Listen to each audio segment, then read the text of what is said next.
Assalamualaikum warahmatullahi wabarakatuh. Iki ngaji santai-santai nama muhasabah. Muhasabah itu kalau Kiai Jawa maknani itu ngoreksi diri sendiri. Jadi menghitung diri sendiri. Ini pas bidang yang saya tekuni tadi karena Habib Ahmad yang minta kemarin sama ibu saya dari Indonesian Power itu. Ibu Lia, saya turutin sekaligus saya sambil belajar terus tentang muhasabah. Dalam konteks Indonesia, muhasabah itu sudah jadi perilaku ya. Karena dulu orang tua saya, guru-guru saya kalau ngandani itu, bayangkan kalau kamu jadi dia. Jadi misalnya kita mentang-mentang atasan, otoriter sama bawahan. Bayangkan kalau kamu jadi yang bawahan itu kayak apa? Laukun tamakanah, kalau orang Arab bilang, bayangkan kalau kamu di posisi dia. Makanya guyonannya orang-orang Indonesia itu kan orang ngaramkan judi gitu, bareng dikasih tahu. Tapi yang menang anak jenengan, alhamdulillah. Ternyata ngaramkan itu karena ada anaknya. Kalau anaknya yang menang ya seneng. Meskipun itu guyonan, tapi saya punya padanan itu dalam kitab Hikam. Nabi Ibrahim itu Khalilur Rahman, tentu bencinya minta ampun sama yang namanya maksiat. Suatu saat beliau diterbangkan di alam malakut. Itu kalau di Hikam saya halaman 15 juga. Saya masih ingat betul. Mungkin kalau Anda beda halaman karena beda cetakan. Setelah diterbangkan di alam malakut, diperlihatkan sama Allah. Ada orang pezina, ada orang syaribul khomri, ada orang mabuk, ada orang macam-macam. Allah tanya sama Nabi Ibrahim, bagaimana pendapat kamu Ibrahim tentang mereka yang maksiat? Kata Nabi Ibrahim, ya Allah, habisi saja mereka. Mereka hidup di bumi engkau, makan rezeki engkau, kemudian mereka tidak taat sama engkau. Singkat cerita, di fase itu, saya ulang lagi, di fase itu Allah nurutin sampai sekian peristiwa, mungkin 3 atau 4. Sudah setelah sekian tahun Nabi Ibrahim lupa peristiwa itu, kemudian beliau diminta menyembelih anaknya. Ini versi kitab Hikam. Memang versinya banyak tentang kenapa Nabi Ibrahim disuruh menyembelih anaknya. Ketika mau menyembelih anaknya, Nabi Ibrahim ragu. Huwa samratu fuadi, anak saya ini buah hati saya, kenapa engkau suruh menyembelih?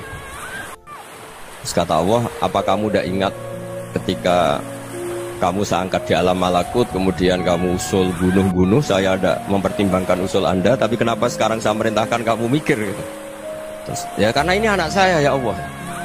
Terus kata Allah, rumang samu wong bukan mata ini gak gawean kau sing gawe kowe enak wae usul mata ini. Sebenarnya saya yang bikin, kemudian Anda enak aja usul membunuh. Semenjak itu Nabi Ibrahim itu di eranya itu asfaqun nas, orang paling sayang sama manusia. Karena kadang kita keras itu ya kebetulan itu udah anak kita, ada keluarga kita.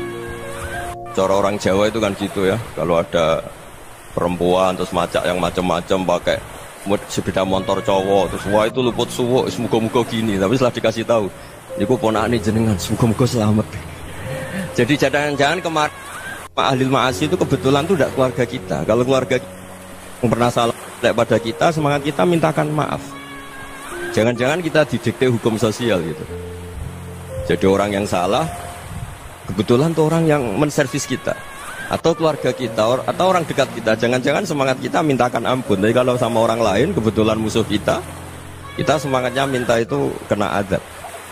Nah ini yang nggak boleh dalam Islam. Islam mengajarkan niru Rasulullah SAW, Nabi itu rahmatal lil alamin. Bahkan kemarin saya ngaji virtual sama beberapa habaib. Ada Habib Ali Al-Jufri dari Mesir gitu. Ya, ada Habib Alwi dari Kuitang, ada Habib Nabil Al-Musawa. Dari sekian habaib itu saya masih ingat, diantaranya yang didawuhkan rahmatan lil alamin itu ketika Nabi adzahu qaumuh, disakiti oleh kaumnya, dan itu mereka masih kafir semua. Itu mereka dapat doanya Nabi, Allah mahdi qaumi fa innahum la ya'lamun. Kayak apa baiknya Nabi, orang yang menyakiti, yang melukai ya, tapi Nabi masih berdoa, Allah mahdi qaumi fa innahum la ya'lamun. Sayyidina Umar dapat doanya Nabi itu ya khina kana kafiran, ketika masih kafir didoakan, Allahumma aizzal Islam bi Umar. Itu ketika masih kafir. Itu pelajaran bagi kita bahwa yang sedang tidak cocok pun itu berdapat doa kita.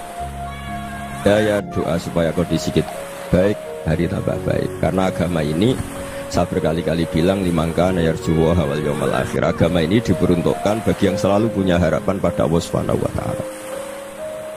Saya cerita muhasabah ini tentang hubungan kita dengan Allah. Di Indonesia itu banyak orang fasik, banyak orang nakal. Ya di mana-mana orang nakal itu ya mayoritas, wa aksaruhum fasikun. Tapi berkahnya harapan. Mungkin saya kira nakal sok benda, mungkin saya kira sholat sok ben sholat, mungkin sekarang belum sakho, belum dermawan, suatu saat dermawan.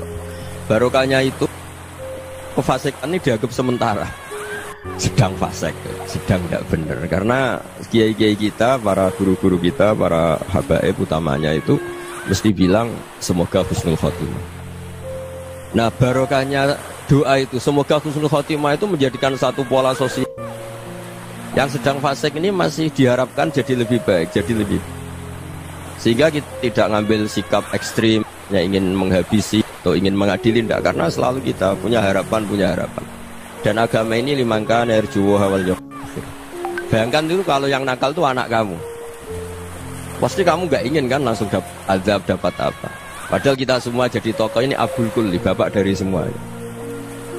Sehingga ketika Rasulullah SAW jalan-jalan kemudian melihat perempuan sedang menyalakan api. Kalau apinya mati ditiup, anaknya dijauhkan.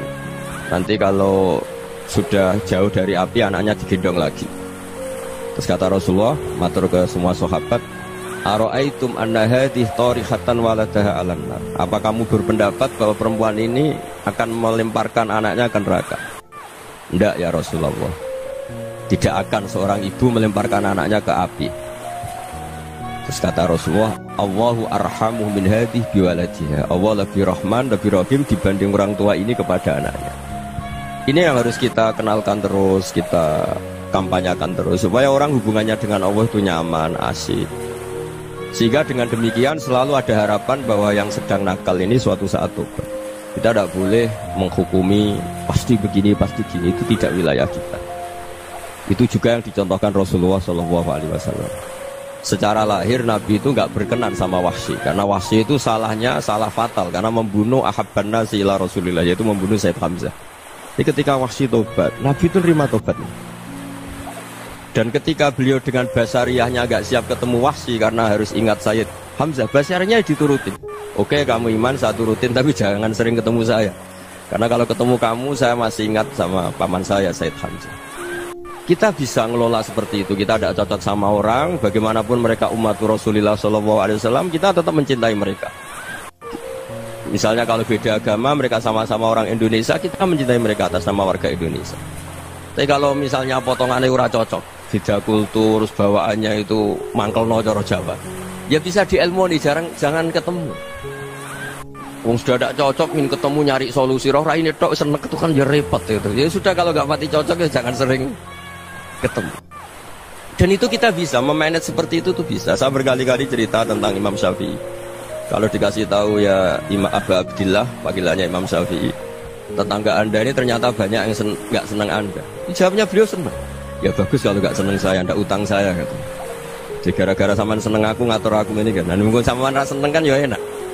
Jadi hidup itu dianggap happy. Kalau seneng ya teman silaturahim, kalau nggak seneng ya nggak bakal utang gitu. Baru kayak rasa seneng itu nggak ganggu. Jadi dulu itu orang bisa ngelola seneng ndak seneng itu bisa. Karena ada kearifan hubungan dengan Allah Subhanahu wa ta'ala. Hidupnya selesai karena masyghul bi dzikrillah, mereka sibuk dengan Allah. Makanya kata ulama-ulama tasawuf, kamu jangan melihat manusia perilakunya, tapi kamu juga harus ingat yang gerakkan semua itu Allah Subhanahu wa ta'ala. Dengan demikian kita farah, kita senang. Makanya Nabi kalau ngutus Anas bin Malik kemudian nggak kesampaian yang diinginkan karena Anas main, ketika garwa-garwani Nabi agak tersinggung, Nabi andaikan Allah menghendaki yang saya inginkan kesampaian, pasti itu kesampaian. Jadi dianggap kegagalan Anas gak manggil yang dituju Nabi itu ya kersane Allah, ya enteng saja. Sayyidina Ali lebih parah lagi yang dialamin. Itu dalam beliau kalau dipanggil tuh gak cepet-cepet ke sana. Ketika ditanya, kenapa kamu tak panggil gak cepet ke saya? Amin tuh ukubatak, karena aku tahu kau orang baik. Orang baik itu pemaaf. Jadi makanya orang-orang soleh dulu itu bodoni itu.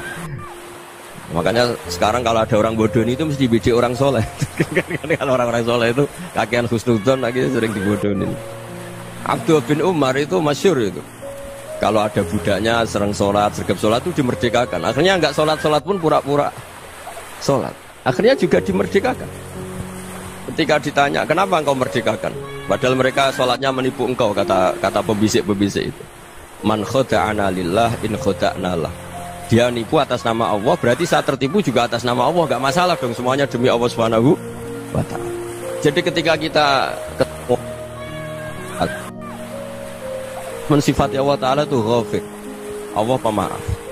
Jangan kamu gak fair untuk diri kamu nyifati Allah ghafir, pada orang lain Allah kamu sifati syadidul iqab. Jadi Allah kamu atur, kayak MC tadi ngatur saya. Jadi Allah itu apa? Kalau pada saya ghafir, kalau pada musuh saya syadidul iqab. Itu tidak fair. Kalau Anda punya harapan kepada Allah karena Allah Rahman Rahim, Allah ghafir, sebenarnya Allah pada musuh kita ya bisa saja Allah ghafir, bisa saja Allah Rahman Rahim. Sehingga kita melihat orang lain yang kita tidak cocok itu ya enteng saja. Itu min ummati Rasulillah sing tanaluhu syafa'atu, tanaluhu sa'atu rahmati, tanaluhu fair. Jangan dengan kita kayak mesti dapat rahmat. Jangan orang lain kayak Allah pasti syadidul iqab. Itu tidak boleh. Sehingga ketika ada orang Badui, singkat cerita orang Badui ini kencing di masjid, semua sahabat membentak dia. Yang nggak bentak hanya Nabi tok. Saking mangkalnya orang ini karena semua sahabat bentak kecuali Nabi. Setelah dibenarin Nabi, terus Nabi nyuruh sobbu ali dhanuban min ma'in. Setelah disucikan masjid itu, dia berdoa keras sekali. Allahumma arhamni wa Muhammadan wa la tarham ma'ana ahadan. Ya Allah, yang berhak dapat rahmatmu hanya saya dan Nabi Muhammad, yang lainnya jangan.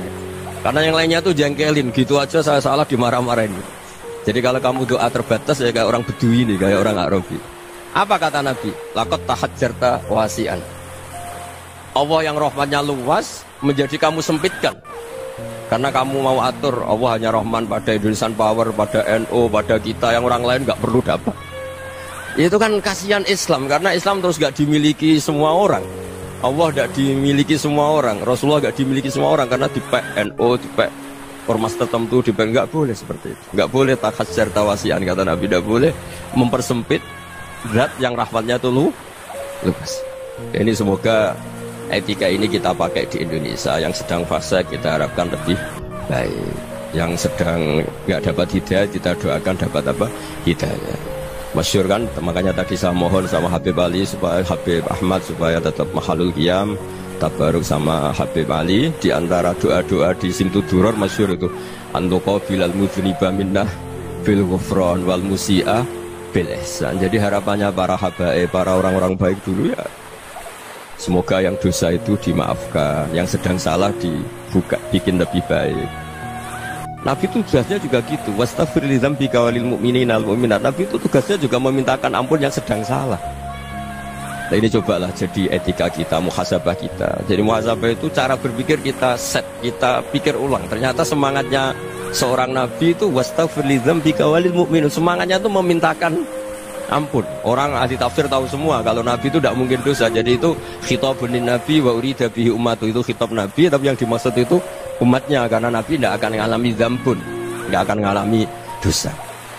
Sekarang enggak, kadang-kadang kita ini kalau orang lain salah itu semangat. Kalau di perusahaan ada teman salah, apalagi pimpinan salah itu seneng, barokahnya salah bisa ganti kan gitu.